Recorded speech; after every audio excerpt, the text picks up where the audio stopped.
২০২৩ সালের তুলনায় ২০২৪ সালে সড়ক দুর্ঘটনা নিহত ও আহত কয়েক গুণ বেড়েছে। এজন্য গাড়ির বেপরোয়া গতি, বিপজ্জনক ওভারটেকিং, সড়কের নির্মাণ ত্রুটি, ফিটনেসবিহীন যানবাহন ও চালকের অসতর্কতাকে দায়ী করছেন সংশ্লিষ্টরা। সাভার ঢাকা আরিচা মহাসড়ক থেকে বিস্তারিত জানাতে সরাসরি যুক্ত হচ্ছেন প্রতিনিধি কামরুজ্জামান।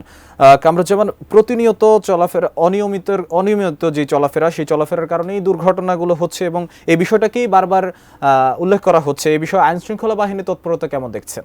মাহমুদ, আমি রয়েছি ঢাকা আরিচা মহাসড়কে। আপনারা জানেন যে গেল বছরের তুলনায় কিন্তু এই বছরেই 2024-এ কিন্তু বেপরোয়া গতি এবং বিভিন্ন ফিটনেসবিহীন গাড়ি এবং চালকের লাইসেন্সবিহীন বিভিন্ন কারণেই কিন্তু আসলে এই দুর্ঘটনার শিকার হয়েছে। এবং এরই মধ্যে আমরা এক সমীকরণে জানতে পেরেছি যে শুধু নিহতই হয়েছে 24 সালে 8,543 জন এবং আহত হয়েছে প্রায় 12,000-এর অধিক। তো এই যে পঙ্গুত্ব বরণ করা বা বিভিন্ন রকমের যে এই যে নিহত হওয়া বা এই যে রোড অ্যাক্সিডেন্টের যে মাত্রা, এটি আসলে কারণ হিসেবে যেটি আমরা দেখেছি যে প্রায় এবছরে প্রায় গেল 10 বছরে কিন্তু শুধু মোটর সাইকেলই রয়েছে প্রায় 60 লক্ষর উপরে, 15 লক্ষ থেকে বেড়ে 60 লক্ষ দাঁড়িয়েছে। এছাড়াও ব্যাটারি চালিতও কিন্তু প্রায় 60 লক্ষ কিন্তু একটি সমীকরণে উঠে এসেছে।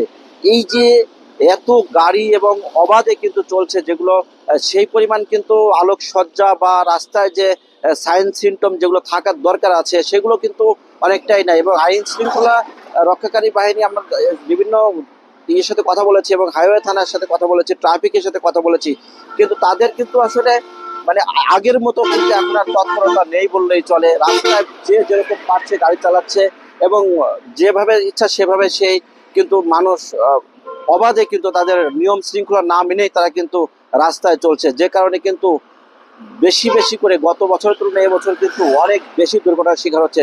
বিশেষ করে সাভার পার হলেই কিন্তু বলিয়াপুর, আমিনবাজার এবং সাভারের বিভিন্ন অঞ্চলে এবং ধামরাই এবং আশুলিয়া অঞ্চলে কিন্তু প্রতিনিয়তই এই দুর্ঘটনার শিকার হচ্ছে। এবং সাভারের যে পরিমাণ অটোরিকশা এবং থ্রি হুইলার, তারা কিন্তু অবাধে রিক্সা রাস্তায় কিন্তু চলে এবং আইন শৃঙ্খলার কোনো তোয়াক্কাই করছে না তারা।